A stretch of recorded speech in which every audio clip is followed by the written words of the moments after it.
consécration, on veut montrer le point qu'on a eu à faire. C'est-à-dire, comment on est parti de l'idolâtrie et on arrive maintenant à la consécration. Les deux ne vont pas séparer, ils vont ensemble. Amen.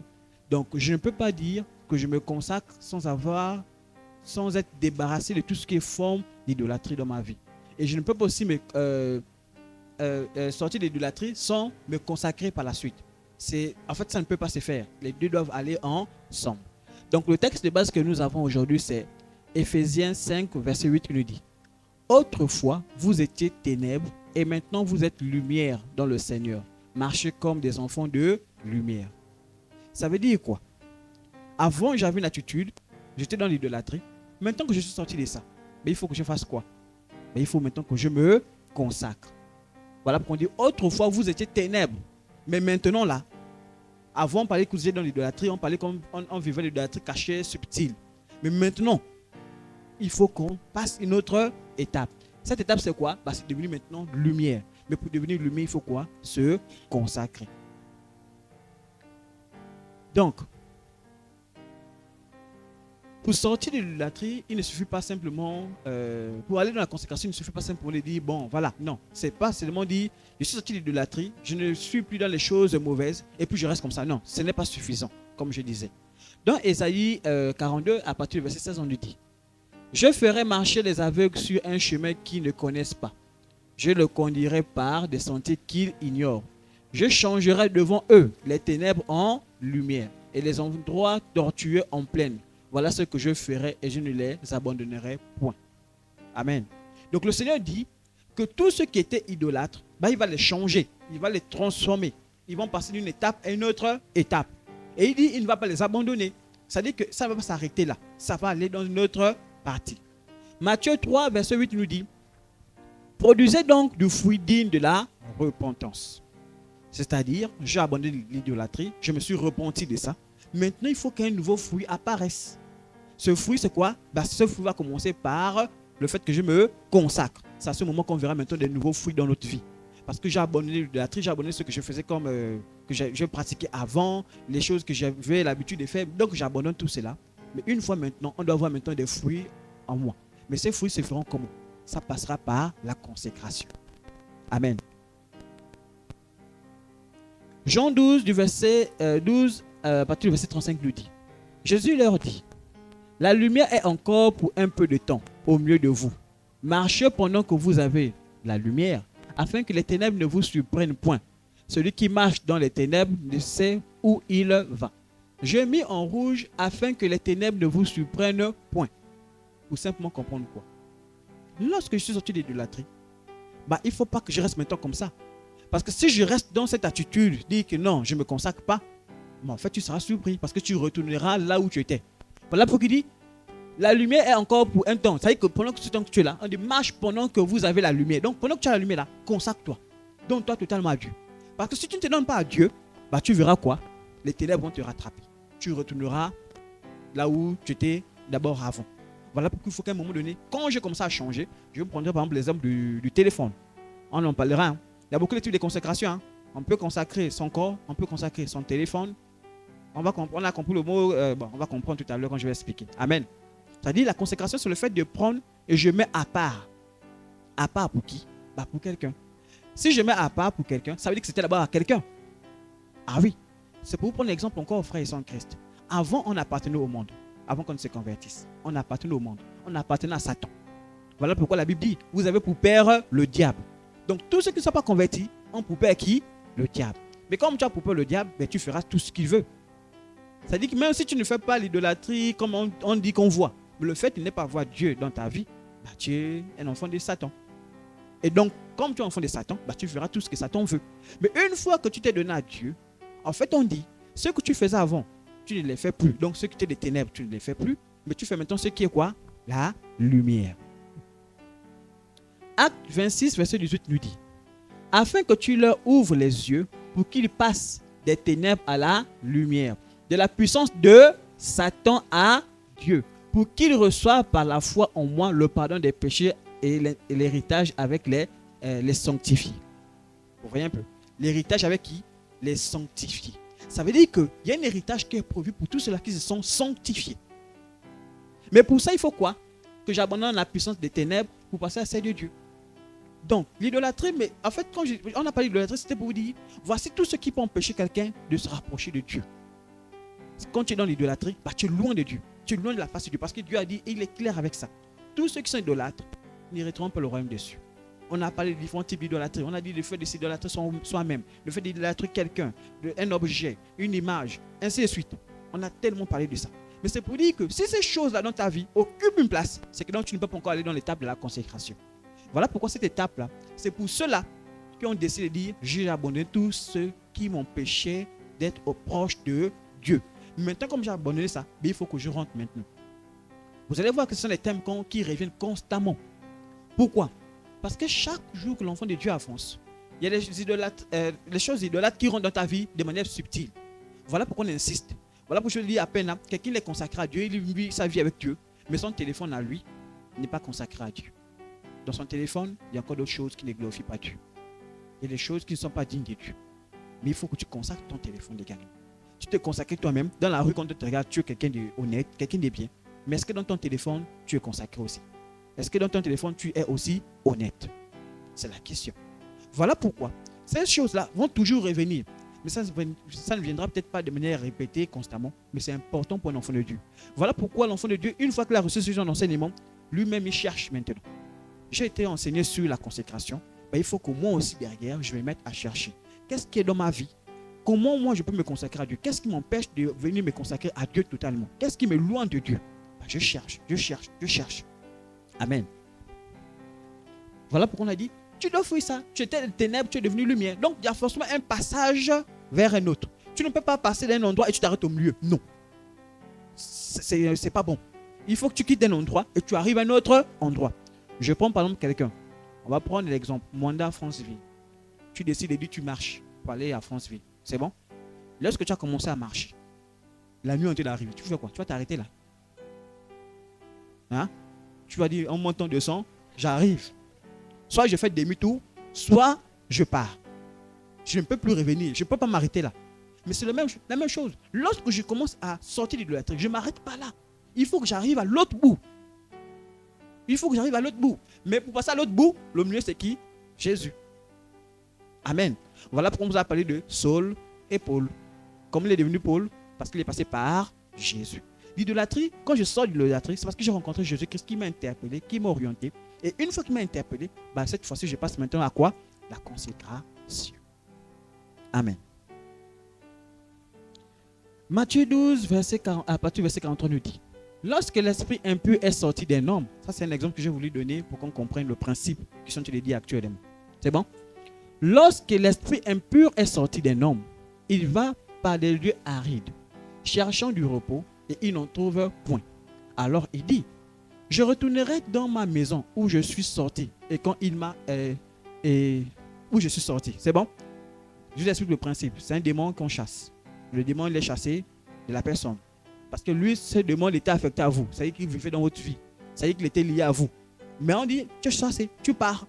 Mais quand il part, il cherche, il part là-bas un peu se reposer. Il dit, bon, là-bas c'était chaud, il y avait le feu, c'était fort. Donc je ne peux plus retourner pour le moment. Il part. Quand il part, il cherche maintenant un autre endroit. Parce qu'il cherche un autre corps. Les démons n'aiment pas rester comme ça. Il faut bien savoir. Ils n'aiment pas rester comme ça. Ils aiment rester dans les corps. C'est bon? Voilà pourquoi vous voyez certains quand ils partent dans les lieux d'Inganga, mais quand tu arrives, on te donne un démon. Tu ne sais pas, mais on t'a déjà mis un esprit en toi. Parce que les esprits qui sont là, ils traînent, ils attendent. Ils disent, le prochain corps c'est qui? Il t'amène jusqu'à la mort et quand il a fini avec toi, boum, il revient. Voilà pourquoi vous voyez les démons là, ils sont là depuis. Ils connaissent, ils t'ont même vu grandir, ils connaissent, ils ont vu tes arrière-parents. Ils savent, voilà pourquoi eux ils sont dans la divination. C'est-à-dire quand tu regardes le comportement de quelqu'un qui dit, on a déjà rencontré quelqu'un qui s'est comporté comme ça. Oui, on a déjà rencontré quelqu'un. Et du coup, ils peuvent facilement deviner que toi là, s'ils font ça, ils vont t'atteindre. Parce que ton comportement dit non. Le comportement, on a déjà vu ça. Les gens qui sont souvent comme ça, souvent dans le coin, on a déjà vu ça. Ce sont les gens faciles. S'il faut que tu fasses seulement comme ça là, et c'est fini. Vous voyez un peu. C'est la même chose. Hein. On a certaines expériences lorsque, par exemple, moi je prends bien les enseignants. Vous avez certaines expériences ou bien les parents des enfants. Quand vous gardez des enfants, vous avez une attitude, vous savez que la qualité d'enfant là, ces enfants qui sont comme ça, voici leur attitude, voilà comme il faut s'y prendre avec eux. Pourquoi? C'est l'expérience qui vous fait. Mais ils sont tellement expérimentés. Donc imaginez, le plus longtemps qu'ils sont là, ils ont tellement d'expérience. Ils connaissent l'espèce humaine, comment les humains se comportent. Donc, tu peux chercher à mentir, ils vont t'avoir. Tu peux dire non, moi je suis quelqu'un de calme, ils vont t'avoir. Pour ne pas qu'ils puissent t'avoir, c'est à Jésus. Parce que lorsqu'ils vont te chercher, ils ne te trouveront pas. Parce que ta vie est cachée quoi? Dans le sang de Jésus. Amen. Ils ne pourront pas t'atteindre à cet instant. Mais lorsque tu es païen, tu vas faire tout ce que tu veux. Ils vont t'avoir. Et j'avais compris ça. Vous savez, lorsque j'étais païen, excusez-moi, peut-être je sors un peu du thème, mais c'est important. Lorsque j'étais encore païen, j'avais une idée, je me disais, il faut que je sois fidèle. Je dis non, je suis maintenant fidèle. Je ne veux plus. Voilà. Mais une chose, lorsque je prononçais cette phrase, c'est là que tu vois une vipère qui arrive. Ça y est, je suis là. Je dis, mais attends, j'ai dit, je vais être fidèle. Ça sort d'où? Vous voyez un peu? C'est pour te dire que si tu n'attends pas toi-même pour être fidèle, tu vas échouer. Et il faut que tu mettes Dieu dans ta vie. Et c'est à partir de Dieu que tu verras que les capacités que tu n'avais pas à avoir, là cette fois-ci tu as maintenant les capacités. Parce qu'avant tu appartenais à Satan. Ça passe, on comprend un peu. Tu pourrais prendre toutes les décisions que tu veux. On va dire, mais tu es emprisonné. Tu vas aller où? Allez, vas-y. Tu vas faire comment? Et c'est là que j'ai compris qu'il y avait des agents de Satan. Satan avait ses agents. Lorsque quelqu'un veut donner sa vie à Jésus-Christ, Satan avant ses agents pour vous empêcher d'aller. Ils vont te dire, toi aussi, la vie chrétienne, nous aussi on vit la vie chrétienne. Hein? Oh, toi aussi. Nous les chrétiens sont bons, hein? On boit aussi un peu. Les chrétiens aussi peuvent s'amuser. Hein? C'est cette attitude-là. Voilà pourquoi il ne faut pas qu'on soit de ces chrétiens-là qui donnent l'occasion à d'autres de pécher un peu. Toi, en tant qu'enfant de Dieu, s'il faut dire la vérité à l'autre, dis la vérité. Ne joue pas les petits machins pour dire que non, je vais un peu faire. Parce que non, ne pousse pas l'autre à pécher un peu. Dis non, bon, juste ne permets même pas une seule fois. Lorsque tu vois l'autre dans le péché, tu interpelles tout de suite. Frère, tu es dans le péché. Si tu continues comme ça, tu vas mourir. Et tu vas en enfer. Même si la personne se fâche, au moins tu as dit quelque chose. Amen. Là, tu dis, ah bon, pitié, hein. Bon, vas-y quand même, hein. Ça veut dire que tu cautionnes aussi un peu le péché qui n'est pas fait. Ça veut dire que si tu étais à sa place, tu aurais aussi fait la même chose. Donc, il ne faut pas que nous soyons des enfants de Dieu qui encouragent le péché. Donc, pour revenir, donc, il a chassé le démon. Le démon, il revient. Qu'est-ce qui se passe? On dit, quand il arrive, donc le démon en question, quand il arrive, on fait quoi? Il trouve vide, balayé et orné.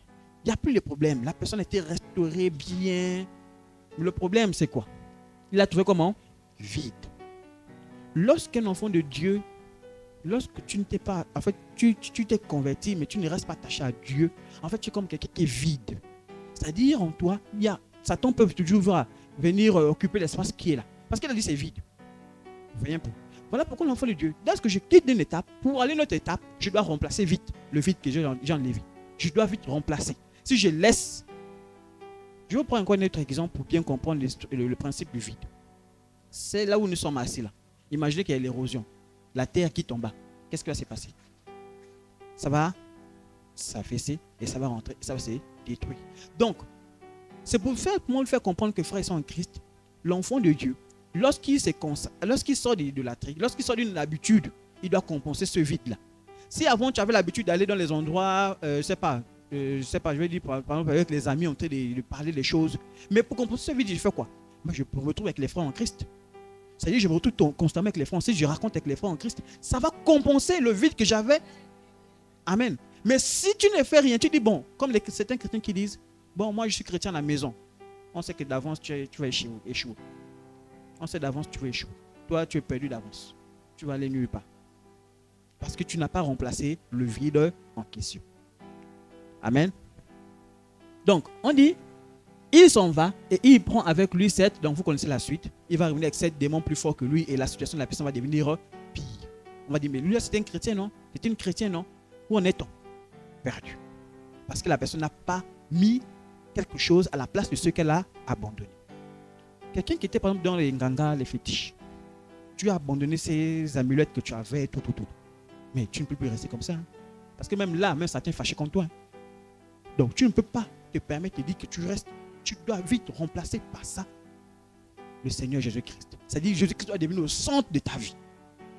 Tu dois vraiment marcher consacré à Dieu. Tu dis, j'ai abandonné ce côté-là. Maintenant, je me consacre dans un autre. Et c'est là où vous comprenez. Il y a certains qu'on a consacrés même à des démons.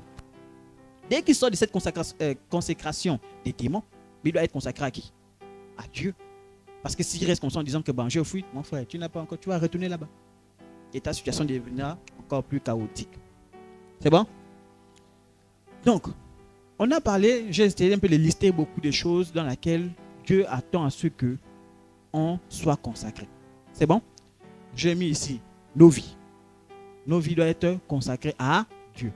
J'ai mis notre argent. Notre argent doit être consacré à Dieu.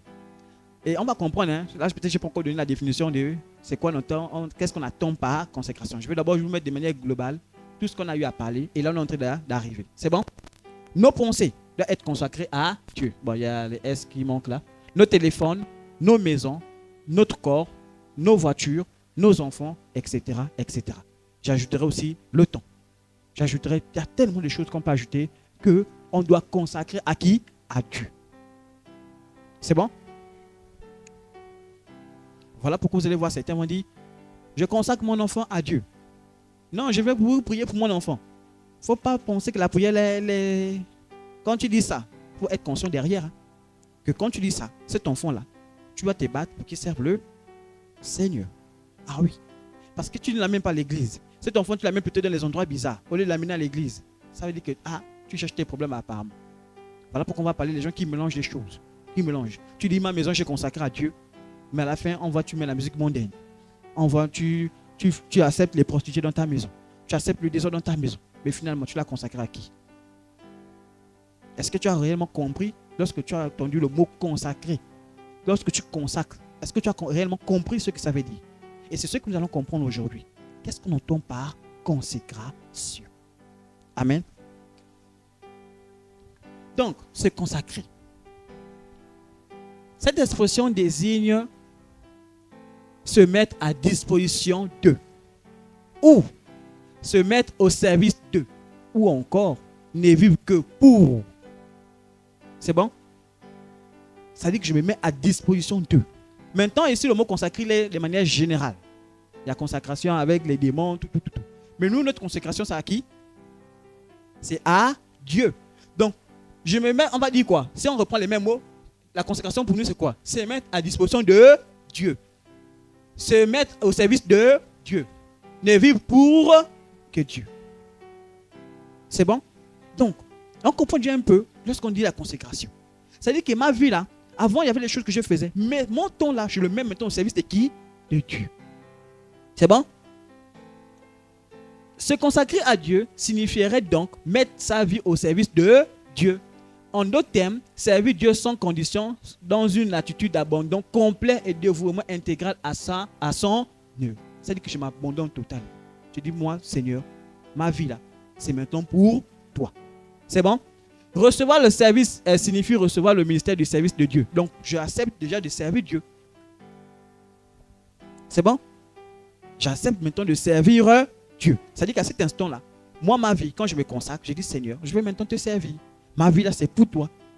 Voilà pourquoi vous allez voir certaines personnes. Parfois, ils ne le connaissent même pas. Hein. Ils agissent de manière vraiment par réflexe comme ça. Parce qu'ils n'ont pas encore compris. C'est-à-dire que eux, dès qu'ils sont convertis, tout de suite, l'envie de servir Dieu est venue. Ce n'est pas qu'on leur a enseigné. Non. Ils ne savaient même pas qu'est-ce qu'ils faisaient. Ils étaient en train de le faire exactement. Pourquoi ils le faisaient, ils ne savaient pas. Mais ils ont commencé simplement à faire cela. Mais pourquoi? Parce qu'en fait, quand tu reçois le Seigneur Jésus-Christ de manière sincère, normalement, automatiquement dans ta vie, le service pour Dieu doit s'installer. L'envie de servir Dieu doit s'installer. L'envie de parler pour Dieu doit s'installer. L'envie même de prêcher l'évangile doit s'installer. C'est-à-dire l'envie de faire quelque chose dans la maison de Dieu va s'installer seul.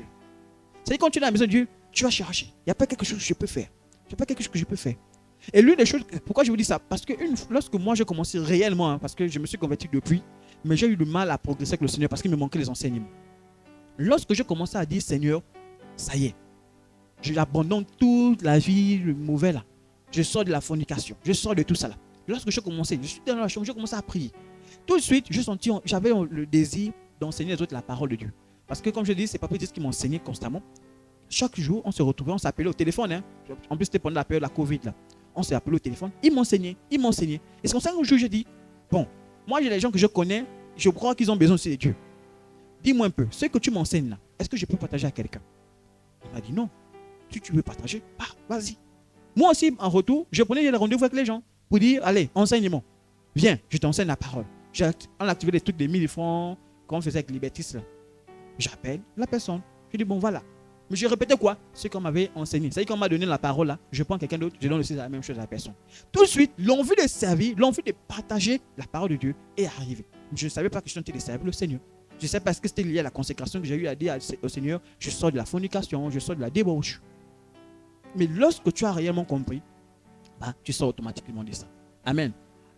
Donc, frères et sœurs en Christ, ce que j'aimerais vous faire comprendre également, c'est que ne peut se consacrer à Dieu que celui qui aime réellement Dieu.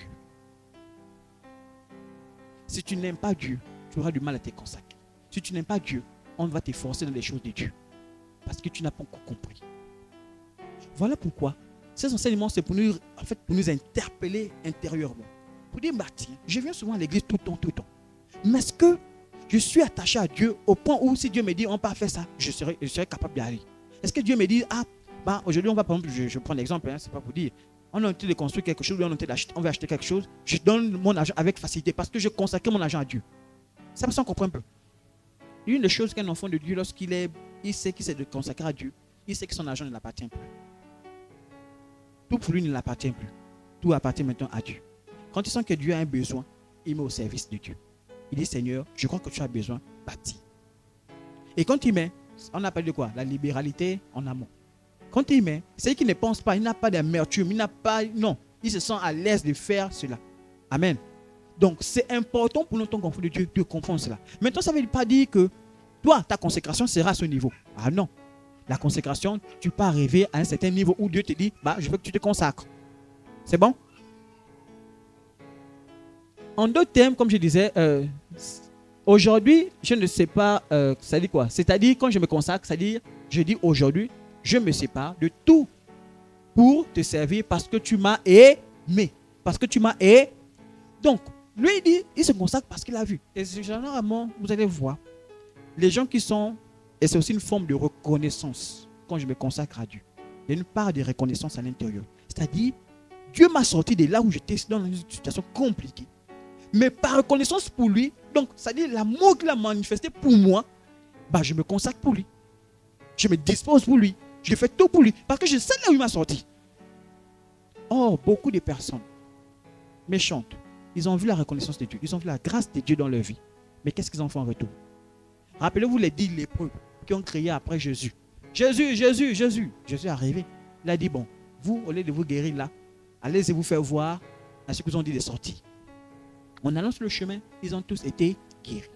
Combien sont revenus vers Jésus pour dire, je vais te suivre, je vais te servir? Un seul. Sur combien? Sur 10. Il a même posé la question. Attends, il n'y a que toi qui es revenu. Parmi les 10 là, tu es le seul qui a été guéri. Pourquoi toi seul tu es revenu? Il a dit, Seigneur, je vais rester avec toi, je vais te servir maintenant. Il a dit, va suivre Jésus. Vous voyez la consécration qu'il est arrivé. C'est-à-dire que lui, sa consécration, ce n'était pas non. Il a dit, moi, ma consécration, à cause de la reconnaissance, je vais te suivre. À cause de quoi? De l'amour que Dieu et Jésus-Christ a manifesté à leur égard. Donc la consécration, c'est ça, frère en Christ. Lorsque tu crois, et l'une des consécrations que tout chrétien doit savoir, c'est que lorsque j'étais païen, j'étais condamné. C'est-à-dire, cet état-là, la mort me trouvait, l'enfer me trouvait également. Mais le fait qu'on t'a parlé de Jésus-Christ, tu es sorti de là, tu as donné ta vie à Jésus-Christ. Tu sais maintenant que tu n'es plus condamné. Première consécration commence. C'est à cet instant. Voilà pourquoi dire que la consécration concerne seulement des... Non. La consécration, comme je disais, il y a un peu les échelons. C'est-à-dire il y a les niveaux. Donc tu donnes ta vie à Jésus-Christ, tu commences la première consécration à ce niveau-là. Ton corps devient quoi? Le temple du Saint-Esprit. Et dès qu'il devient le temple du Saint-Esprit, à cet instant, tu ne peux plus jouer avec ce corps. Tu ne peux plus le mettre n'importe où. Tu dis ce corps-là, c'est pour le Saint-Esprit. Je le dispose pour le Saint-Esprit. Je ne fais plus n'importe quoi pour ce corps. Parce que le Saint-Esprit, on a besoin. Mais certains prennent encore ce corps, mettent dans des choses bizarres, partent encore avec ce corps, amènent ça là-bas. Non. C'est à cause de ça même certains se rendent compte que, certains se rendent compte, pour revenir un peu sur le pasteur Marcelo, je crois là, je ne sais pas si j'espère que c'est lui, mais il disait, Seigneur, quand il remercie le Seigneur, il dit, Seigneur, merci pour ta servante que tu m'as prêtée. Pour dire quoi? Elle ne lui appartenait pas. Il était conscient qu'elle appartenait à Dieu. Donc, en fait, il gardait quelque chose de précieux pour Dieu. Et c'est la même chose. Nous, quand on décide de devenir enfant de Dieu, on est consacré pour Dieu. Voilà pourquoi tu ne peux pas aller garçon en garçon. Non, femme en femme, tu ne peux plus. Parce que toi, dans ta vie, tu as été consacré. sacré. Ça compte ce que je dis. Si tu as encore du mal à faire ça, c'est que tu n'as pas compris l'amour, ce qu'il a fait pour toi. Comme là où il t'a sorti. Je vous ai dit que nous, les hommes, on n'a pas encore la conscience de voir l'enfer. Si tu voyais la capacité de voir l'enfer, moi je n'ai jamais vu, je n'ai pas encore eu cette grâce de visiter. Je m'arrête à ce que la Bible dit et c'est suffisant pour moi. Pourquoi? Je n'ai pas envie d'arriver là-bas. Pourquoi? Ce que la Bible me dit, c'est suffisant. Amen. Oui, il faut se dire la vérité, frères en Christ. Tel que c'est décrit, je n'ai pas envie d'aller voir. Je préfère aller voir le paradis. Amen. Mais oui, mais tel que c'est décrit, on te dit même à ton pire ennemi, c'est-à-dire que celui qui t'a fait du mal là, à lui là, ne souhaite même pas qu'il aille en affaire. Mais attends, imagine. Si celui qui m'a fait le mal, qui mérite normalement des grandes tortures, Dieu me dit, lui là ne souhaite pas qu'il aille en enfer. C'est que cet endroit, il ne faut même pas aller visiter. C'est pour comprendre que dès que tu as compris ça, ton niveau de consécration commence à cet instant. Parce que tu as compris qu'il t'a sorti d'un endroit terrible. Il t'a sorti, la vie t'a amené sur un autre endroit. Amen. Et pour cela, je voudrais lire aussi ce texte-là. 1 Samuel, pour comprendre la consécration. C'est bon? 1 Samuel 1, le verset 9 à 12 nous dit. Anne se leva, après que l'on eut mangé et bu à Silo, le sacrificateur Élie était assis sur un siège, près de l'un des poteaux du temple de l'Éternel. Et l'amertume dans l'âme, elle pria l'Éternel et versa des pleurs. Elle fit un vœu en disant, Éternel des armées, si tu daignes regarder l'affliction de ta servante, si tu te souviens de moi et n'oublie point ta servante, et si tu donnes à ta servante un enfant mâle, je le consacrerai à l'Éternel pour tous les jours de sa vie, et le rasoir ne passera point sur sa tête. Amen. Je ne sais pas si vous comprenez un peu ça. C'est-à-dire qu'elle a dit, cet enfant-là, ce sera pour toi. C'est-à-dire que là-bas, quand tu consacrais, il va te rester au temple. Non, mais il reste au temple là-bas. C'est-à-dire qu'il doit servir Dieu, il grandit avec Dieu, il parle de Dieu. Et elle a dit, le signe de la consécration, c'était quoi? Les cheveux. On ne doit pas couper les cheveux. Vous savez que tout ça, ce sont les symboles. Maintenant, nous, aujourd'hui, en tant qu'enfants de Dieu, lorsqu'on se donne à Dieu, et là, je viens aussi pour vous faire comprendre, ici, j'ai compris ça parce que je voulais vous dire ça la dernière fois dans l'idolâtrie. Voilà pourquoi je dis c'est une suite. Avant, sa prière n'était pas celle-là. Elle avait un autre type de prière. Où elle disait, elle veut avoir l'enfant pour montrer aussi à sa rivale ou bien aux autres que moi aussi j'ai un enfant. Mais elle a changé la prière. À cet instant, en fait, elle idolâtrait son enfant. Parce que l'enfant, elle venait devant Dieu parce qu'elle voyait Dieu comme un fétiche. En fait, Dieu n'avait pas la place. C'était l'enfant qui prenait d'abord la première place. Mais elle a dit non. Elle a changé sa façon de voir. Elle a dit non. Je change ça. Maintenant, je vais donner cet enfant-là comme un enfant consacré à toi. Amen. Donc, frères et sœurs en Christ, c'est très important pour nous en tant qu'enfants de Dieu. Il y a des petites choses comme ça qui sont dans notre vie. Parfois, tu pries, mais parfois, ça paraît pour toi comme une forme d'idolâtrie. Mais peut-être c'est parce que ton cœur est seulement appuyé là-dessus. C'est-à-dire que pour toi, Dieu n'est pas avant. Pour toi, la marche avec Dieu n'est pas avant. Pour toi, c'est d'abord les enfants. Mais parfois, il faut d'abord dire, Seigneur, d'abord toi. Voilà pourquoi elle dit, cherchez premièrement le royaume des cieux et sa justice. Et vous aurez tout par-dessus tout. Elle a cherché d'abord le royaume des cieux. La justice de Dieu. Parce que quand elle consacre un enfant, c'est qu'elle le met pour que le Seigneur puisse l'utiliser à faire son œuvre. Donc, elle a d'abord cherché quoi? Le royaume des cieux. Et après, par la suite, c'est quoi? Suivez la suite, elle a eu des enfants qui sont venus après. Ils sont venus. Amen. Donc, tous les jours de sa vie. Voilà pourquoi quand tu viens consacrer l'enfant, il faut être conscient de ça. Que cet enfant-là, tu dois veiller à ce qu'il serve qui? Le Seigneur. Maintenant, ça c'est de vous. Parce que lui aussi, il aura son choix à faire. Parce qu'on ne va pas se voiler la face. Cet enfant sera son choix. Mais dès qu'il a été consacré, généralement quand tu as été consacré à Dieu, Dieu veille sur toi. Dieu prend soin de toi. Maintenant, parfois, il y a certains qui ont été têtus, comme qui? Samson, qui a été têtu, malgré les avertissements de Dieu. Pourtant, Dieu avait tout donné pour lui, mais il a été têtu. La fin était quoi? La mort. La mort. Voilà pourquoi il y a certains qui ratent les grâces que Dieu a prévues pour eux. C'est-à-dire que Dieu a prévu des choses avec toi. Tu as été remis à Dieu. Dieu a prévu des plans pour toi, merveilleux pour toi. Mais tu ne rentres pas en possession de ça. Ou bien tu es conscient de ça lorsque tu es vieux. C'est-à-dire que tu sers le Seigneur, tu es vieux, fatigué. C'est là où tu sens que, et c'est là où tu regrettes, mais tout ce temps-là, je faisais quoi? Dieu m'a appelé depuis. Pourquoi c'est maintenant que je sers sérieusement le Seigneur? Mais parce qu'en fait, depuis que le Seigneur avait prévu les plans pour toi, parce que c'est maintenant que tu as décidé de dire, Seigneur, je rentre dans ce plan. Mais tu es déjà vieux. Il te reste qu'un an à finir et puis c'est fini. Or, tu avais toute ta jeunesse là, dans laquelle tu pouvais servir le Seigneur correctement. Mais si tu avais pris en compte le fait que tu avais été consacré à qui? À Dieu. Amen. Consacrer donc une personne à l'Éternel et donc mettre cette personne à disposition pour qu'il l'utilise selon sa volonté. Cette personne ne s'appartient plus donc, mais elle appartient à qui? À l'Éternel. C'est ainsi qu'elle doit marcher selon les prescriptions qui lui seront dictées par l'Éternel. C'est bon? Vous allez voir, quelqu'un va dire, moi j'aimerais, j'ai été appelé par Dieu. Et on va parler. Peut-être que je dévance un peu. Tu as été appelé à quoi? À servir Dieu. Dieu t'appelle dans un domaine particulier. Je vous ai dit que Dieu appelle chacun dans un domaine particulier. Il ne nous appellera jamais tous dans le même domaine. C'est bon? Il ne nous appellera jamais tous dans le même domaine. Voilà pourquoi il ne faut jamais envier quelqu'un dans son domaine où Dieu l'a appelé. Il ne faut jamais envier. Tu dis, c'est là où c'est Dieu l'a appelé. C'est Dieu qui a appelé dans cet endroit. Moi, je cherche là où Dieu va m'appeler. Prie le Seigneur, dis Seigneur, c'est où? Seigneur. Mais pour ça, pour que Dieu t'appelle, il faut quoi? Il faut se consacrer. Parce que tu n'es pas consacré, il va t'utiliser comment? Tu ne t'es pas dit, tu n'as pas dit à Dieu, moi je veux te servir. Mais il va t'utiliser comment? Parce que consacrer, c'est dire tu te mets à part pour qui? Pour Dieu. Mais tu n'es pas encore mis à part pour Dieu. Tu vas servir Dieu comment? Et c'est là que vous voyez l'erreur. Certains servent le Seigneur sans être consacrés à lui.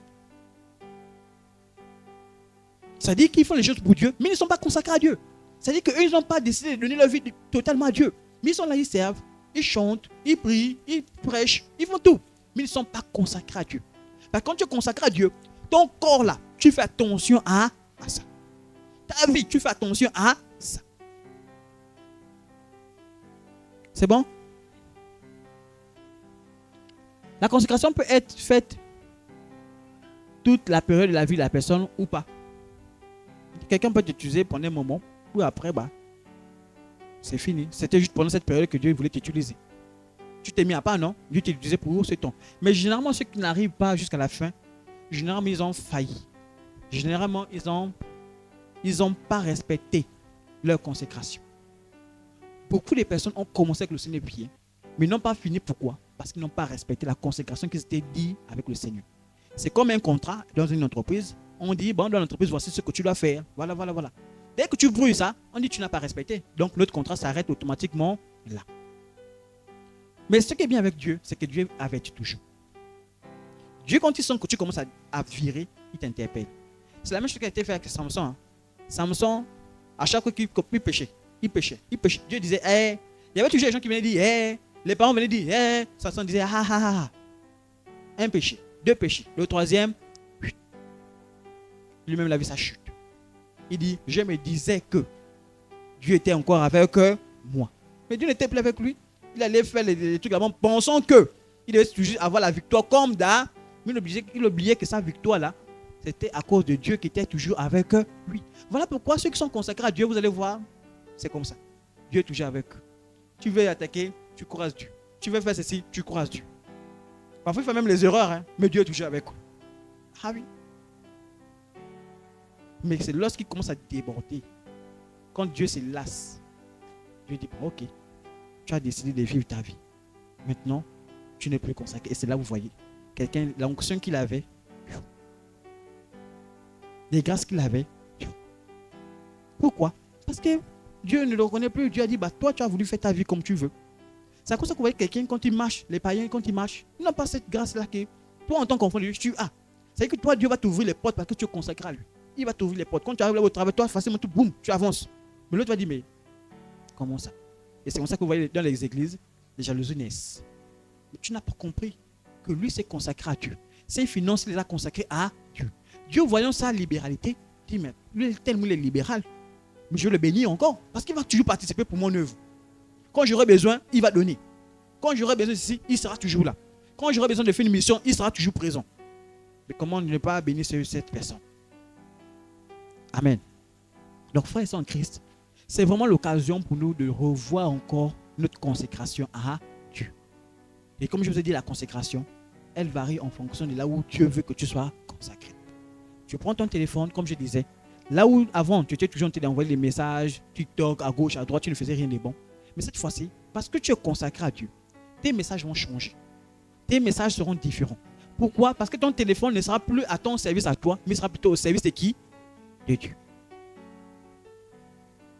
Amen. Et Jésus-Christ a vécu la même chose. Et là, on parlait, pour ne pas arriver à voir Jésus, le vœu de Nazaréa, tel était le cas des Nazaréens, qui devaient se consacrer à l'Éternel, se mettre ainsi à part en se séparant des choses mondaines et ordinaires pour vivre des choses spirituelles et ordinaires avec extraordinaires avec le Seigneur. C'est-à-dire le vœu de Nazaréen, on va voir, c'est vraiment un long texte, mais j'ai quand même voulu mettre ça parce que ça nous permet de bien comprendre la consécration. C'est bon? Nombre 6, à partir du verset 1. L'Éternel parla à Moïse, donc je vais essayer de lire un peu tout pour qu'on comprenne, après on va commenter. C'est bon? L'Éternel parla à Moïse et dit, parle aux enfants d'Israël et tu leur diras, lorsqu'un homme ou une femme se séparera des autres en faisant vœu de Nazaréa, pour se consacrer à aller, on a dit, se mettre à disposition de Dieu. Il s'abstiendra. Donc Dieu commence à donner ses principes. Lorsque tu fais ce vœu-là, voici maintenant les principes que moi je te donne. C'est bon? Il s'abstiendra de quoi? De vin et de boisson enivrante. Il ne boira ni vinaigre fait avec du vin, ni vinaigre fait avec une boisson enivrante. Il ne boira d'aucune liqueur tirée des raisins. Et il ne mangera point des raisins frais, ni de raisins secs. Pendant tout le temps de son nazaréat, il ne mangera rien de ce qui provient de la vigne, depuis les pépins jusqu'à la peau du raisin. Donc lui là, on a consacré, on a dit, voici ce que tu dois faire. Quand tu décides de faire ce vœu là, tout ça là, tu abandonnes. Donc vous imaginez, quelqu'un peut faire tout ça là, s'il n'aime pas Dieu. Je ne pense pas. Ça dit que c'est l'amour que tu as pour Dieu qui te permet d'abandonner. Et c'est comme ça que j'expliquais même avec ma femme quand on discutait. Je disais, en fait, je comprends encore, parce que vous savez, quand à chaque fois on fait ça, Dieu encore nous enseigne encore plus. C'est la grâce qu'on a souvent quand tu cherches, Dieu t'oriente. Et c'est comme ça que je vous encourage à lire la Bible constamment pour vous l'exhorter. Dieu va t'orienter. Et pendant qu'on lisait, ça j'ai compris en fait. Lorsqu'on a dit la chasteté, voyez un peu. Pourquoi on est rentré dans la phase de chasteté? D'abord, premièrement, c'est parce qu'on s'aimait. Le fait de s'aimer a permis à ce qu'on accepte ensemble la chasteté. Ce qui fait qu'elle pouvait être à Libreville, mais elle avait confiance. Voyez un peu. Elle avait confiance. C'est-à-dire que par amour pour moi, elle dit non, j'ai confiance et je vais attendre. Je serai patiente. De la même manière, j'ai aussi dit, par amour pour elle, je serai patient. Donc, il faut comprendre que lorsque tu fais le vœu de Nazaréa, c'est-à-dire que tu te mets à disposition de quelqu'un, tu attends. Le vent peut venir, tu as dit, j'attends. C'est-à-dire que quelqu'un peut aller en Chine. Bon, excusez-moi, j'aime bien le pays là. En Chine, 2 ans, 3 ans. Ici là, les ans vont passer, tu dis, j'attends. Et c'est là que je viens qu'on vous interpelle, frères et sœurs en Christ. Ce vœu de Nazaréa qu'on a en train de faire là, en fait, on est en train de le faire, vous savez ça. Pourquoi? On est en train d'attendre qui? Jésus. On ne sait pas quand. Mais on est seulement là en train de dire, on est fidèle, on attend. Il y a des gens qui n'arrivent pas à attendre. Il y a d'autres qui sont venus, ils ont dit, mais depuis, il y a d'autres qui font même les commentaires. Depuis qu'il a dit, depuis 2000 ans qu'il a dit, il est où? D'autres sans arriver à l'impatience, ils disent, laissez-nous ça. Mais nous, on est là, en train de faire quoi? D'attendre. On attend pourquoi? Mais parce qu'on aime Jésus. On n'attend pas parce que c'est le buzz ou bien parce que c'est comme ça. C'est parce qu'on a réellement compris que non, Jésus-Christ viendra nous chercher. Et par l'amour qu'on a pour lui, on sait quoi? Comme ça. Donc on fait tout ce qui est débauche, tout ce qui est péché. À cause de qui? De Christ. Et ça, je l'ai compris quand j'entends parler le fait des amoureux. Quand quelqu'un aime, mais il est patient, il attend. Quand tu dis allons là-bas, parfois vous allez voir les amoureux. C'est bon, je peux parler? C'est vrai qu'il y a des enfants, mais je parle quand même. C'est bon, non? C'est-à-dire les amoureux, parfois même l'autre va faire des choses qui ne sont pas bien. Mais tu es là. Parce que j'aime cette personne. La personne n'est pas parfaite, mais je dis, je l'aime, je serai toujours avec elle. Je pourrais rendre le mal, je dis, je ne rends pas. Pourquoi? Parce que j'aime la personne. Mais est-ce que vous savez que Jésus-Christ montre cet amour-là vis-à-vis de nous? Tous les jours, il montre cet amour. Chaque fois on arrive, on pêche. même la pensée, on pêche. Mais Jésus-Christ dit, malgré que tu as fait ça, je suis toujours avec toi. Vous voyez cet amour-là? Voilà pourquoi quand tu es conscient de cet amour, que malgré tes défauts, malgré tout ce que tu as fait, il ne t'a pas pardonné, il ne t'a pas jugé, il ne t'a pas condamné. Ça te pousse à quoi? À la consécration. On dit, Seigneur, en signe de reconnaissance pour l'amour que tu as fait pour moi là, je serai toujours là avec toi. Amen. On va continuer. Pendant tout le temps du Nazirat, le rasoir ne passera point sur sa tête, jusqu'à l'accomplissement des jours pour lesquels il s'est consacré à l'Éternel. Donc pendant le temps qu'il s'est consacré, tout ça il doit respecter. C'est bon? Il sera saint. Il se laissera croître librement ses cheveux pendant tout le temps qu'il a avoué à l'Éternel. Il ne s'approchera point d'une personne morte.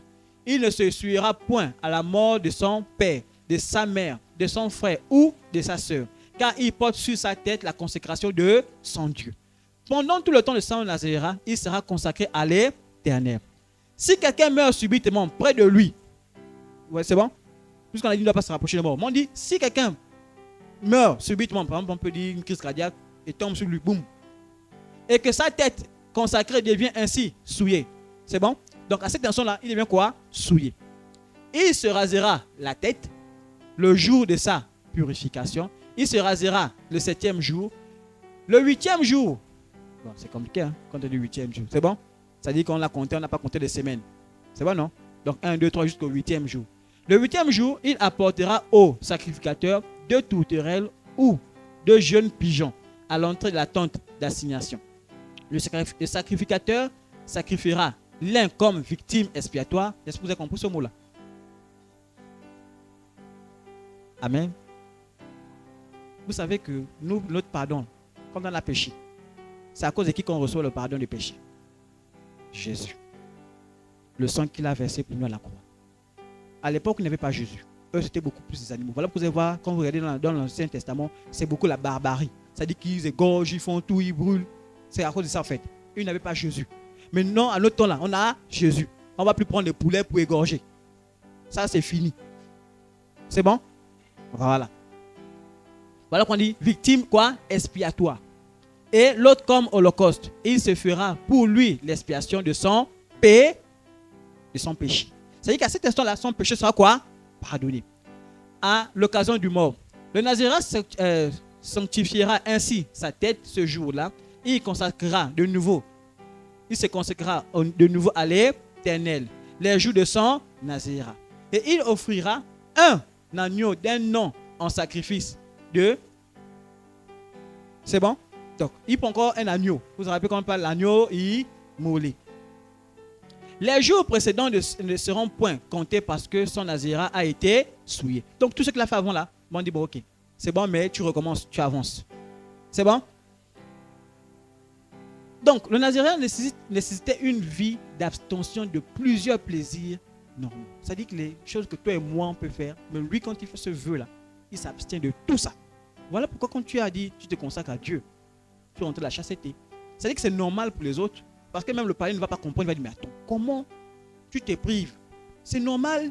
Il dit, non, moi quand j'ai fait ce vœu-là, bah, j'ai décidé de me priver. Donc j'ai accepté Jésus-Christ comme Seigneur Sauveur. Ces choses-là, bah, je les abandonne. Parce que maintenant je suis consacré à qui? À Dieu. Voilà pourquoi, frères et sœurs en Christ, la résistance selon la parole de Dieu, c'est que Dieu se rend compte qu'en fait, vous ne comprenez pas. Il ne peut pas te parler. Non, à un moment donné, tu dois être conscient de dire, ah, la parole de Dieu est claire. Tout ce qu'on me dit, c'est clair. Il n'y a pas un virage. Tout est clair. Mais pourquoi tu résistes? Pourquoi tu joues avec le péché? Pourquoi tu ne fais même pas... C'est qu'il y a même certains qui ne font même pas l'essai, qui ne font même pas l'effort de dire, je vais un peu commencer à arrêter. Rien. C'est qu'il n'y a pas ce sentiment. Mais comment?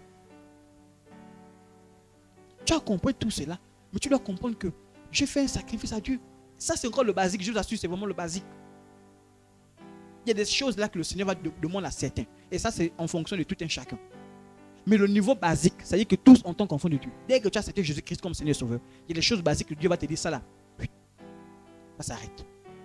Ça là, je ne veux plus voir. Le mensonge, ça sort. Les critiques, ça sort. Pourquoi? Parce que tu as fait le vœu de Nazirat. Et ça, c'est pendant toute ta vie sur terre. Tu es comme ça, tu restes là, fidèle à Dieu. Amen. Donc, Devant et là, on parle aussi de Jésus qui l'a fait, comme je vous parlais un peu avant. Est-ce que vous savez que Jésus a fait ce vœu lorsqu'il est quitté de sa gloire? C'est bon? Il est descendu. Il a abandonné tout ce qu'il avait pour lui. Tout ce qu'il avait pour lui. Il a abandonné sa gloire. Vous imaginez? Quand on choisit le roi des rois, il est descendu. Il a enlevé sa couronne de roi. Il est venu manger comme toi et moi sur terre. Il a souffert sur terre.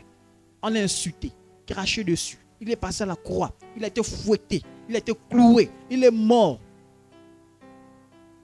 Mais dites-moi un peu. Si Dieu réellement ne nous aimait pas, aurait-il fait tout ça? Et quelque part, Jésus a fait ce vœu. De dire, pour eux, je vais me mettre à disposition. Pour eux. Pour qu'eux ils ne partent pas en enfer. Donc, sachant cela, frères et sœurs en Christ, non, ce ne sont pas notre cœur. Ne disons pas que, la vie chrétienne, c'est juste normal. Et là, on tombe dans ce qu'on appelle la religion. Voilà pourquoi ceux qui sont dans la religion, tout ça là, ils ne comprennent pas. L'autre vont dire, on peut pécher, on peut faire la vie. Après, à la fin, tu as un semblant dans le coin, tu pries. En disant, oui, je prie, je prie. Non, ça, c'est le vœu des nations. Tu es seul.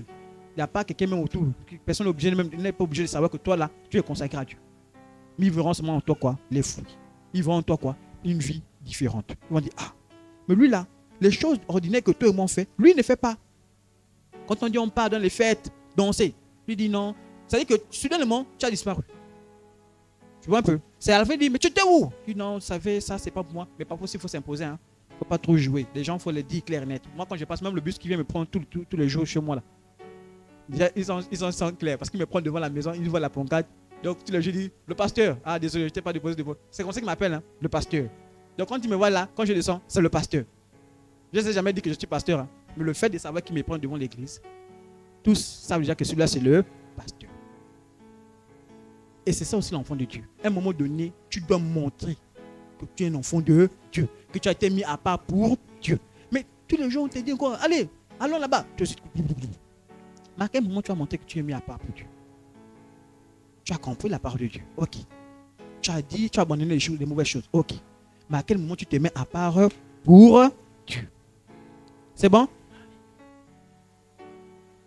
Ne saviez-vous pas, et c'est ce que Jésus disait, ne saviez-vous pas qu'il faut que je m'occupe des affaires de mon Père?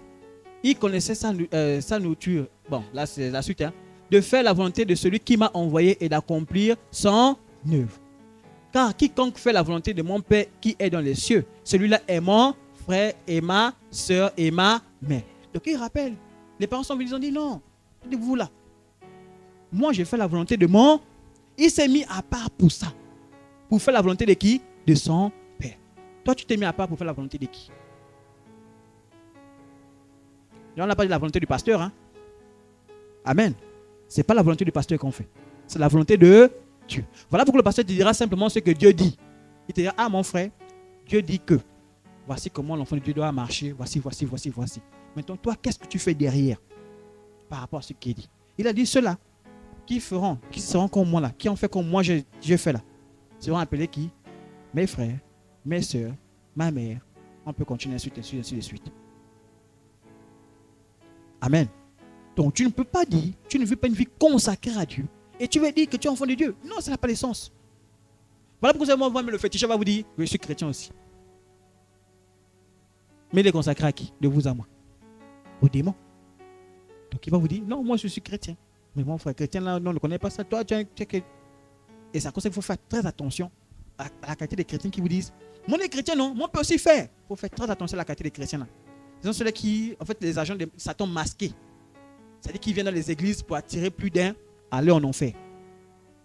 Voilà pourquoi on dit quand tu vois un frère comme ça, s'il faut même reprendre ce frère. Et là même merci le Seigneur parce qu'il m'a rappelé de reprendre là. Pour vous faire comprendre. Lorsqu'on reprend, vous avez compris, lorsque quelqu'un a commis quelque chose, on fait quoi? On le réprimande, non? N'est-ce pas?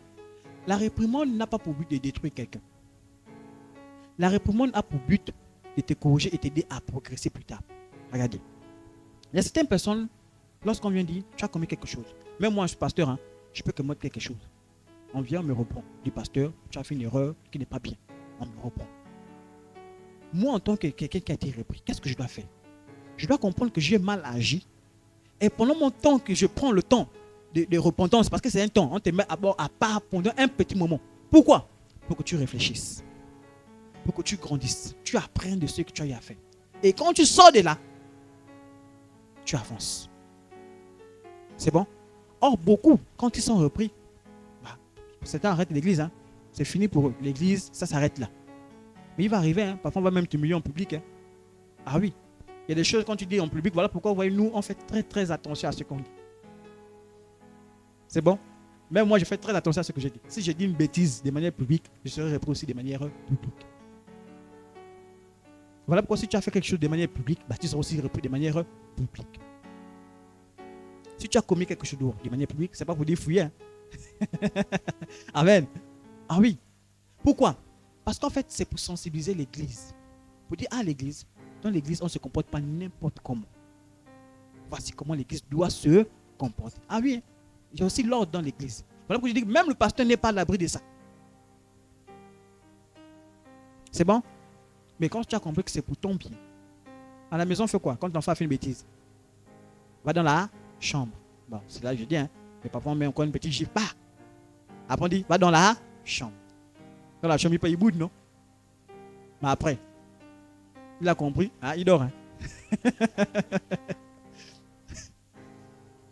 C'est bon?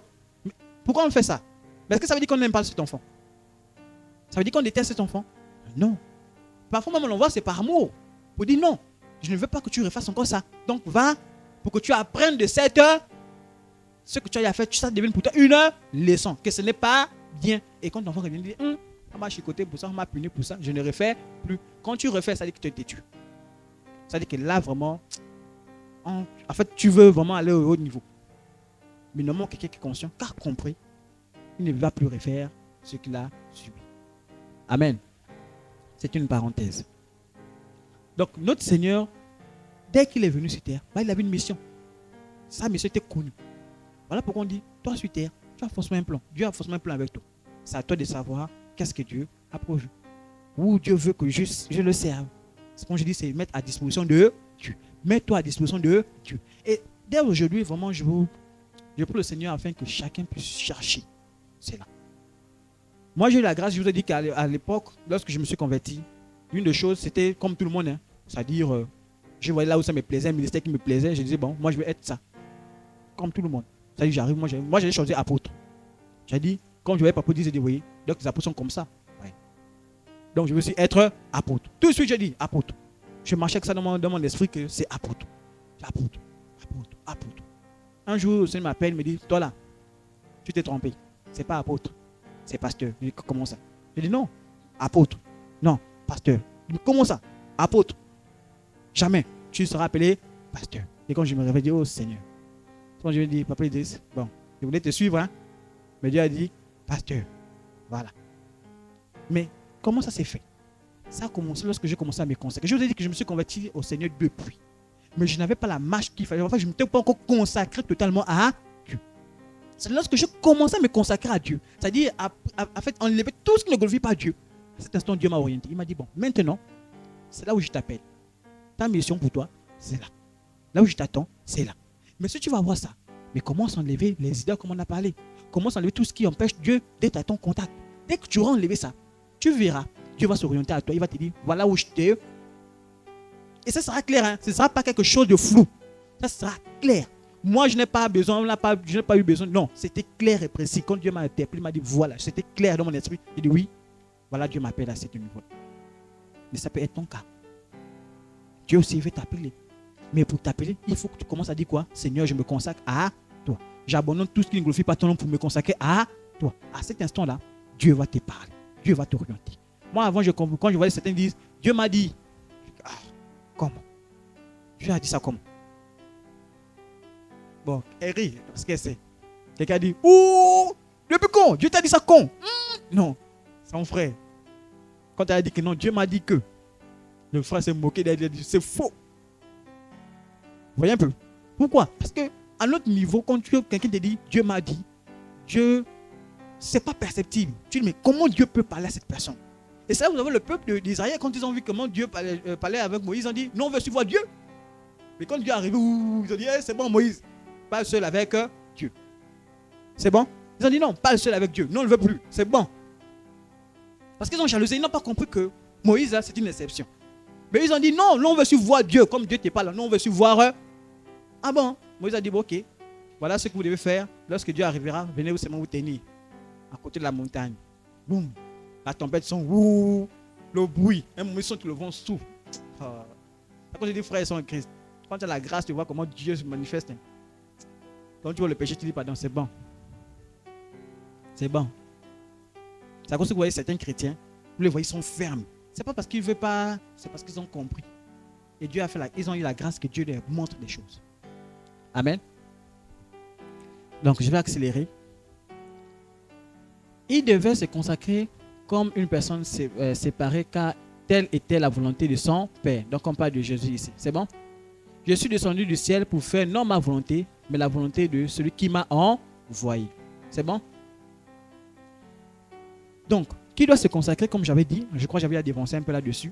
Je vais parler à tous, en tant qu'enfants de Dieu, nous sommes appelés à être consacrés. 2 Corinthiens 5, du verset 14 à 15 nous dit, car l'amour de Christ nous presse. C'est bon? Car l'amour de Christ fait quoi? Nous presse. Parce que nous estimons que si un seul est mort pour tous, tous donc sont morts. Et qu'il est mort pour tous afin que ceux qui vivent ne vivent plus pour eux, mais pour celui qui est mort et ressuscité pour eux. Donc à l'instant où j'ai donné ma vie à Jésus-Christ, je reconnais qu'il est mort pour moi. C'est bon? À cet instant aussi, je dis l'amour qu'il a manifesté, je manifeste aussi je manifeste aussi cet amour de ma part. 1 Corinthiens 6, du verset 19 à 20 nous dit, ne savez-vous pas que votre corps est le temple du Saint-Esprit et que le Saint-Esprit qui est en vous, que vous avez reçu de Dieu et que vous ne vous appartenez point à vous-même, car vous avez été rachetés à un grand prix. Glorifiez donc Dieu dans votre corps et dans votre vie, qui appartient à qui? À Dieu. Généralement, les gens ont du mal à voir ces gens de textes. Quand on dit tu ne t'appartiens plus, tu appartiens à Dieu. Mais tu me dis, mais comment? C'est à cause que je dis que ce n'est pas les choses que vous sentez perceptibles. Vous allez seulement sentir que Dieu va vous dire, j'ai besoin que tu fasses ça. Voilà pourquoi on vous dit souvent, il faut être sensible à la voix de Dieu. C'est-à-dire sensible à l'interpellation. Sensible quand Dieu te dit, je sens que tu dois faire ça. Tellement il y a certains qui ont endurci aussi leur cœur, ou bien, je vais dire, leurs oreilles. Ils n'écoutent plus Dieu. C'est bon? Généralement, quand tu t'es converti à Dieu, au tout début, tu étais quoi? Zélé. Tu étais déterminé. Tu étais vraiment dans la prière, là, c'était toi. Au fur et à mesure. Voilà pourquoi il faut faire attention quand l'idolâtrie commence à arriver. L'idolâtrie va venir pour t'éloigner un peu de ce temps-là avec le Seigneur. Voilà pourquoi la Bible dit, l'enfant de Dieu s'examine tous les jours. À un moment donné, tu t'arrêtes, tu t'examines. Quand on est dans la semaine, le temps de méditation. En fait, le temps de méditation, c'est un moment où je m'arrête pour m'examiner. Pour dire, est-ce que depuis que j'ai commencé à être avec le Seigneur, là, est-ce que je sens que je progresse? Est-ce qu'il n'y a pas quelque chose qui bloque? C'est-à-dire, ne fais pas comme l'égoïste en disant, je suis moi-même. Non. On a dit, lorsque j'ai accepté que je suis mort en soi, c'est-à-dire que je suis mort, en fait, je ne m'appartiens plus. C'est-à-dire qu'à cet instant, je me pose des questions. Et vous savez, la grâce que j'ai, ça vraiment c'est une bénédiction, je ne vous cache pas. Lorsque tu as un conjoint qui prie, qui est attaché au Seigneur, c'est une bénédiction. Pourquoi? Parce qu'au moment où tu vas commencer à flancher, l'autre va t'interpeller. L'autre va te dire, attention. J'ai l'impression que tu commences un peu à baisser à tel niveau. Parce que toi-même, tu ne vois pas. Je vous assure. Toi-même, tu ne peux pas savoir que tu es en train de flanchir un peu. C'est l'autre qui persévère, qui va dire, tiens, j'ai remarqué que. Et parfois, c'est là où le Seigneur t'interpelle. Le bilan, il a dit, Dieu parle tantôt d'une façon, tantôt d'une. Il peut parler à tout le monde. Il dit seulement, le problème, c'est juste chez nous, les hommes, c'est qu'on ne prend pas garde de ce qu'il nous dit. Il nous avertit tout le temps, mais on ne prend pas garde. C'est-à-dire qu'on dit, Dieu a parlé, ok, on avance. Mais Dieu, tout le temps, nous interpelle. Tout le temps. Le problème, c'est là, à ce niveau-là, être capable de percevoir ce que Dieu est en train de nous dire. Dieu est en train de nous interpeller. Et là, tout ça ne convient. Ah oui. Parfois, il y a d'autres qui sont persuadés que non, ça là, c'est Dieu qui veut que je fasse comme ça. Mais Dieu, on te dit, mon frère, tu es en train de partir un peu à côté. Redresse-toi. Je pense que non, ce que tu es en train de faire là, tu te trompes. Change un peu. Prends plutôt l'autre voie. Ce que tu es en train de faire là, c'est bien. Tu as envie de le dire parce que tu crois que c'est moi. Mais là, je crois que je ne t'ai plus parlé. Ce n'est pas moi qui t'oriente là. Voilà pourquoi même les hommes de Dieu, même avant de faire quelque chose, on prie. L'orientation spirituelle, on prie. Pourquoi? On veut se rassurer que ce qu'on va donner à l'église, ça vient de qui? De Dieu. Voilà pourquoi on prend le temps. On dit, Seigneur, On a envie d'avoir ceci. On a envie de parler de cela. Seigneur, est-ce que tu penses? Est-ce que tu penses? Mais tu prends le temps dans la lecture de la Bible. Tu cherches l'orientation. Tu cherches. Parce que tu ne veux pas aller dans tous les sens. Non. Tu veux que ce que tu dises là, c'est conforme. Ce thème qu'on aborde là, il peut être abordé de plusieurs façons. Hein. Mais ça sera abordé ici en fonction du besoin que Dieu pense. Parce que le besoin ne sera pas abordé, le thème ne sera pas abordé dans toutes les églises de la même manière. Non. C'est bon? Dieu saura que dans cette église-là, voici, il y a un tel besoin. Il faut que cette prédication-là, tu l'adaptes en fonction du besoin actuel. Maintenant, c'est toi, quand tu es à l'église, quand tu écoutes la parole de Dieu, la disposition que tu mets. Quand tu sens que Dieu t'interpelle, bah non, Dieu aussi pas. Dis, je crois que Dieu m'a interpellé. Mais cette fois-ci, je vais essayer de mettre un peu en pratique ce qu'il me dit. Ça dit que simplement comme ça. Je te fais confiance, Seigneur. Je comprends ta parole et je mets en application. Amen. Donc, le Seigneur veut qu'on le glorifie. Ceux qui ont été appelés par le Père. Je dis que le premier texte ici, on parlait un peu de manière générale. C'est-à-dire, à cause de l'amour qu'on a pour Christ, tous sont appelés à quoi? À se consacrer. C'est bon? Maintenant, il y a ceux qui seront appelés de manière particulière par le Seigneur à se consacrer. C'est-à-dire que Dieu va dire, lui là, vous le mettez à part pour moi. Vous savez qu'il y a des pasteurs qui ne travaillent pas, non? Hein? Vous savez pourquoi? Parfois, certains Dieu dit, je veux plus que tu fasses autre chose. Vous savez que, et ça c'est pas un secret, le fait d'aller travailler, parce que souvent tu vas voir, pendant que tu prépares même la prédication, le travail t'appelle. Oui, on a besoin de ça. Demandez à ma femme, même m'appelle, là quand je prépare la prédication, le travail m'appelle. Oui, on a besoin de ça, tu as oublié ça. Vous voyez? Ça dit qu'il n'est pas totalement disposé pour le Seigneur, parce qu'il y a d'autres influences. Maintenant, c'est, de nos jours, c'est une certaine sagesse. Vous voyez un peu, non? C'est-à-dire, il y a des hommes de Dieu ou bien certaines églises qui sont arrivés à une certaine autorité, c'est-à-dire vraiment tout un peu disposé. Là, c'est le moment où vous voyez que certains hommes de Dieu, ils ne font plus le travail. Ils sont maintenant, ils ont investi leur argent à gauche, à droite, mais ils sont rentrés pleinement dans le service pour le Seigneur. Amen. Pourquoi? Parce qu'il ne doit pas aller dans tous les sens. Il doit être consacré. Vraiment, il doit prendre le temps de lire, de chercher la pensée de Dieu. Mais ça, là, c'est le temps. Parfois, c'est l'effort. Il doit rentrer dans le temps de jeûne pour chercher. Les retraites, il doit chercher. Mais ça, il fait comment? Si tu as un emploi où tous les jours, tu travailles. La grâce qu'on a aujourd'hui, quand tu es dans un emploi où au moins tu as le week-end, gloire à Dieu. Imaginez quelqu'un qui travaille, n'a pas un métier fixe. Voilà pourquoi c'est généralement quand Dieu appelle, il ouvre les portes. Il l'ouvre. Parce qu'il veut disposer. Il veut que tu aies le temps. Mais nous sommes encouragés, frères et sœurs en Christ. Amen. Jean 6, verset 65 nous dit.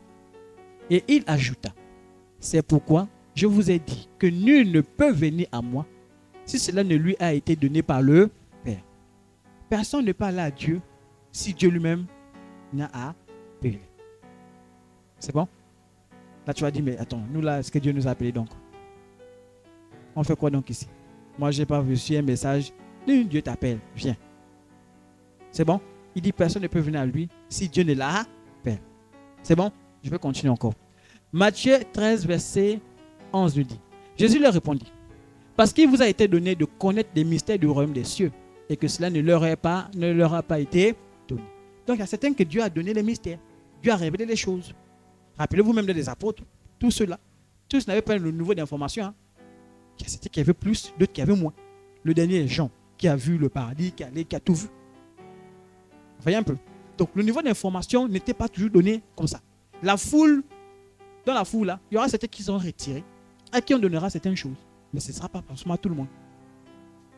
C'est bon? Et c'est le dernier texte qui m'a intéressé. Jean 6, toujours le texte en haut, verset 37 qui dit « Tout ce que le Père me donne viendront à moi.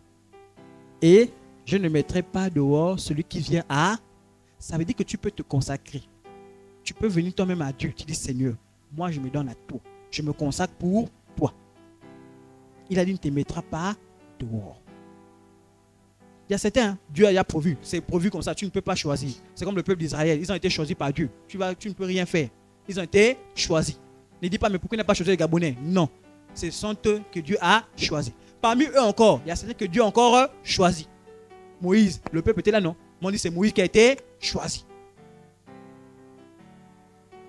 Même Marie, pour que Jésus arrive, Et il fallait avoir une femme. Bah, c'est Marie qui a été choisie. C'est une grâce qu'elle a reçue. C'était qu'elle était choisie. Donc, tout ça là, voilà pourquoi tu ne peux pas envier. Quand Dieu a appelé, si tu envies, c'est ton problème là-bas. C'est bon? Mais il dit, il ne te mettra pas dehors. Si tu viens à qui? À lui. Tu dis, Seigneur, moi, je veux me consacrer à toi. Seigneur, je ne vois pas d'appel, mais je veux me consacrer à...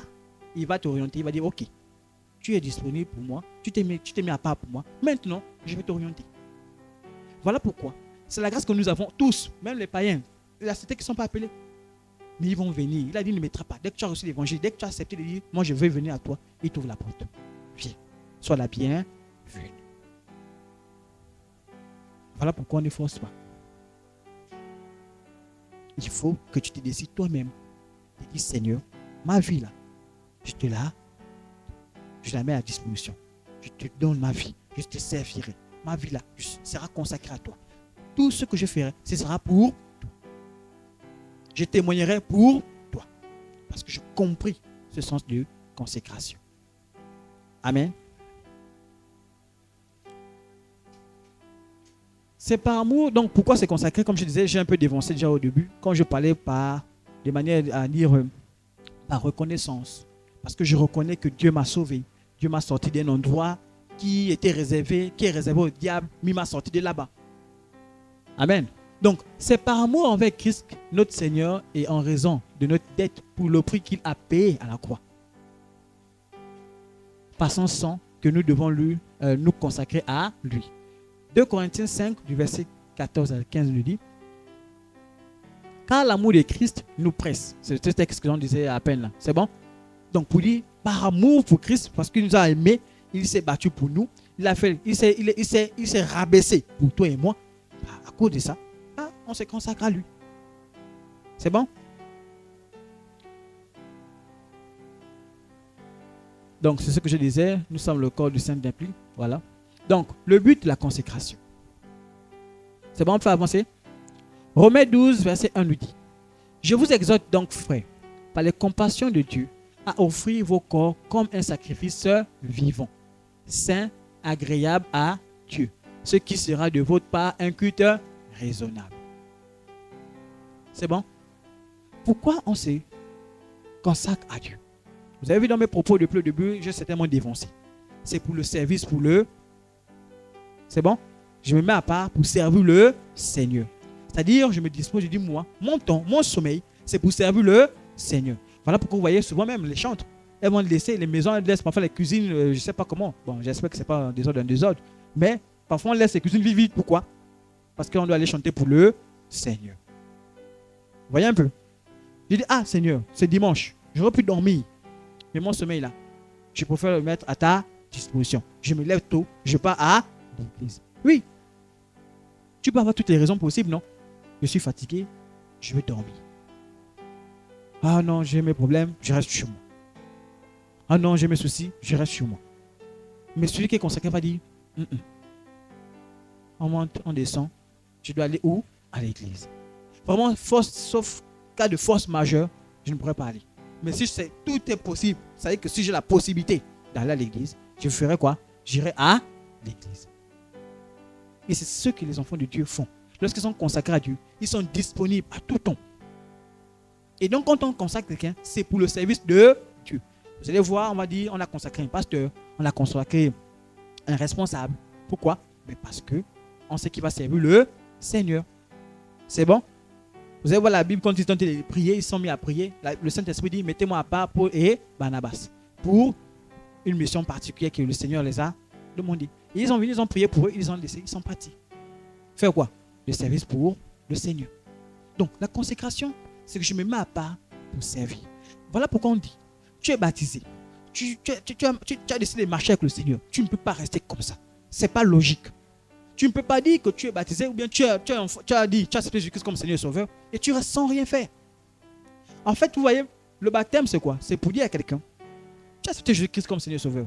Mais il faut que tu montres ça maintenant de manière publique. C'est bon? Public. Ça dit que tu confirmes devant le monde terrestre, le monde spirituel. Tu dis, moi que vous voyez là, j'ai décidé de quoi? De suivre Jésus-Christ. Par le baptême, je meurs et je reviens à la vie. En Jésus-Christ. C'est bon? Donc, quand tu t'es baptisé, ça veut dire quoi? Tu as dit, moi je suis prêt à servir le Seigneur. Voilà pourquoi, vous savez, dans la Bible, dès que quelqu'un dit, j'accepte Jésus comme Seigneur Sauveur, tout de suite, il est baptisé. On ne traînait pas. Tout de suite, on n'attendait pas. Là derrière, il y avait forcément un endroit où on peut baptiser. C'est-à-dire que dès que tu as accepté, on cherche là où il y a de l'eau. Il n'y a pas de l'eau quelque part. Si sur place tu as accepté, il y a de l'eau là, on te plonge tout de suite. Même avec tes habits, on te plonge, boum, tu sors. Il n'y avait pas les digues, on attend.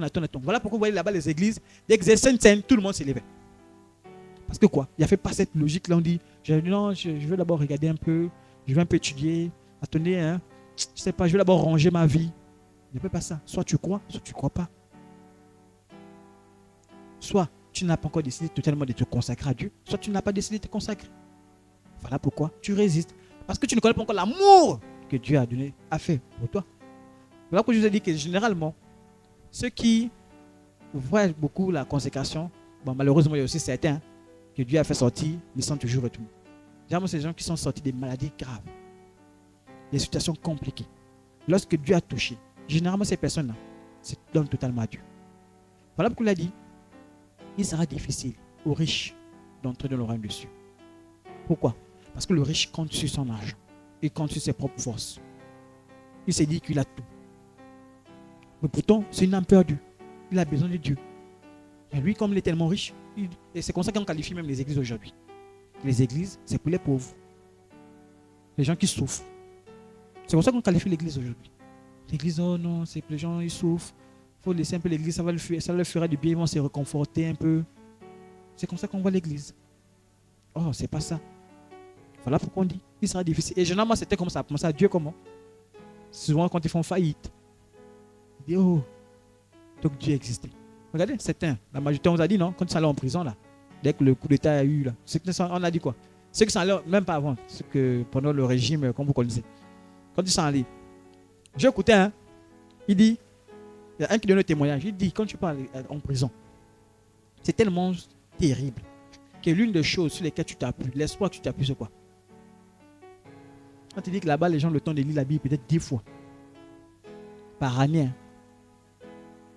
Pas une fois dans l'année, ou bien 10 fois en 10 ans, mais 10 fois, mais dans l'année. Ça veut dire que tu peux prendre chaque mois, il lit une fois la Bible. L'autre mois arrive, il lit encore une fois la Bible. Ça dit que tu n'as plus rien à faire. C'est que tu t'appuies seulement sur une... Il disait, hein, vraiment, écoutez, ça c'est resté c'est resté. C'est pourquoi je dis que non. Quand la Bible décrit la Bible, l'enfer là, il faut comprendre. Il dit, il s'est attaché à la moindre petite parole de la Bible. C'est-à-dire quand tu avais même un bout de la Bible qui est resté comme ça, c'est ça là qui devient ton espoir. Tu vas lire les textes là, tu vas mémoriser ça. Vous voyez un peu? Mais pourquoi? Parce que la Bible n'a pas d'issue. Il ne peut plus compter sur l'homme. Il sait qu'il n'a plus. Ces moyens qu'il avait à l'époque ne peut plus l'aider là. Il n'a que qui? Dieu. C'est là où certains disent, Dieu, si tu existes vraiment.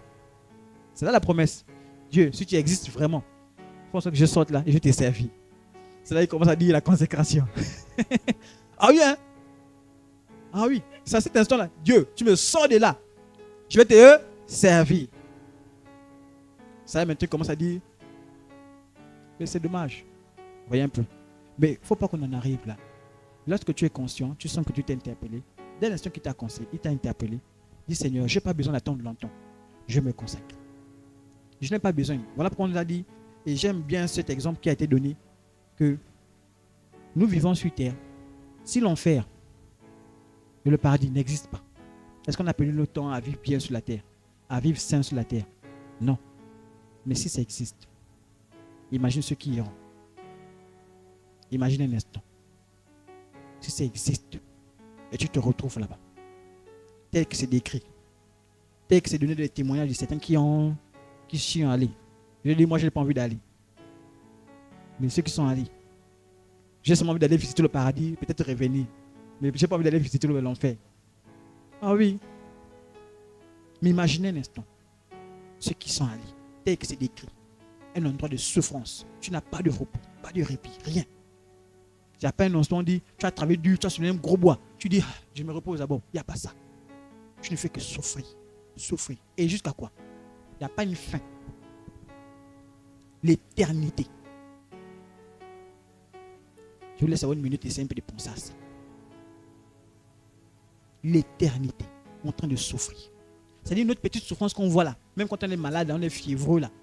Tu vois ça vraiment, on te dit que ça c'est même encore bien, ça c'est l'eau glacée que tu dois boire. Mais là-bas, tu auras plus que ça. Donc c'est pour dire, frères en Christ, lorsque j'ai conscience de ça, la barrière entre moi et la consécration n'est pas loin. Je dois me consacrer rapidement, me donner totalement à Dieu rapidement, parce que je ne dois pas tomber dans ces choses-là. Amen. Amen. Et je prie vraiment le Seigneur qu'au sortir de là, tu aies compris cela. Et que, voilà pourquoi on dit séparation entre, quand tu es consacré à Dieu, même tes parents, voilà pourquoi il a dit, qui est mon père, qui est ma mère, qui est mon frère, qui est ma soeur. Parce que quoi? Il ne peut plus être comme les consacrés, il ne peut plus marcher avec ceux qui marchent dans le désordre. Il a abandonné. Ça ne veut pas dire que je ne vais plus dire bonjour, non. Mais parce que vous avez des mauvaises pratiques, moi je vais vous dire, frère, ça là, je suis plus avec vous. J'ai abandonné cela. Je suis maintenant un enfant de Dieu. Il y a des choses qu'on doit voir Dieu en moi, les fruits du Seigneur, les fruits de Dieu en moi. À cause de quoi? De ma consécration. Amen. Donc comme je disais, le but de la consécration n'est pas de devenir prédicateur pour Dieu, ni évangéliste, ni docteur, ni apôtre. Ce n'est pas ça la consécration. Parce qu'on s'est dit, quand on me consacre, forcément je vais aller prêcher la parole. Non. Tu peux être consacré. Mais tu es là, si tu sers le Seigneur autrement. Autrement. On a dit, l'église est comparée à quoi? Au corps. Le corps, ce n'est pas tout le monde qui est au niveau de la tête, ce n'est pas tout le monde qui est au niveau des pieds, ce n'est pas tout le monde qui est au niveau de la main. Non, il y a ceux qui seront cachés. Cachés. Comme là, on porte les vêtements, il y a des parties du corps qui sont cachées. Donc, il y a des gens qui serviront le Seigneur. Mais on ne les verra pas. On ne saura même pas qu'il a existé. C'est-à-dire les gens qui serviront le Seigneur, ils ne sont même pas dans les réseaux. Je dis, moi, je passe à la télévision. Quand les gens me voient, oh, on t'a vu, hein, on t'a vu. Moi, on me voit. Mais derrière ça, on ne sait pas qu'il y a des gens qui intercèdent tous les jours. Qui sont l'intercession, qui prient tous les jours. Qui ont consacré leur vie pour faire la prière de l'église. Et ça, les gens ne le voyaient pas. Un homme de Dieu donnait le témoignage, il disait que toi, ta grâce là, venait d'une vieille maman qui priait tous les jours. C'est à cause de ça que toi, quand tu priais pour les démons, ils partaient. Parce qu'il y avait quelqu'un là-bas qui priait pour toi. Mais aujourd'hui, les gens, c'est voir. Voilà pourquoi aujourd'hui, les prophètes, façon, qui sortent de nulle part. Parce que pour eux, c'est être consacré à Dieu. Pas c'est devenu devant la télévision. C'est être là avec le costume, les habits façon. Pourquoi? Voilà pourquoi vous voyez certains, on les initie dans les choses bizarres, flou. Parce qu'ils n'ont pas compris qu'est-ce que la consécration. La consécration, je me mets à part simplement pour Dieu. Il n'est pas dit que non. C'est le pasteur qui est consacré. Ce n'est pas l'apôtre qui est consacré. Tout le monde est consacré à qui? À Dieu. Dès l'instant où tu as dit, Seigneur, je fais ce vœu, je me mets à disposition, toi-même tu te consacres à Dieu. Parce que tu te mets à part pour lui. Amen. Donc vraiment, c'est ce que je tenais à dire et à nous encourager. On reviendra encore dans les audios. J'ai pris le Seigneur que s'il y a d'autres inspirations, le Seigneur donnera. Dimanche, quelqu'un d'autre viendra encore ajouter là-dessus. Amen. 1 minute s'il y a des questions.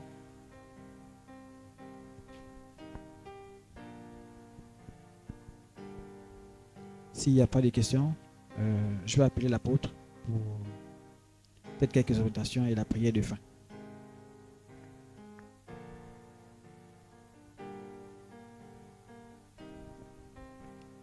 Ok, gloire à Dieu. Amen. Ok. Tu peux arrêter. Nous voulons prier pour que le Seigneur nous aide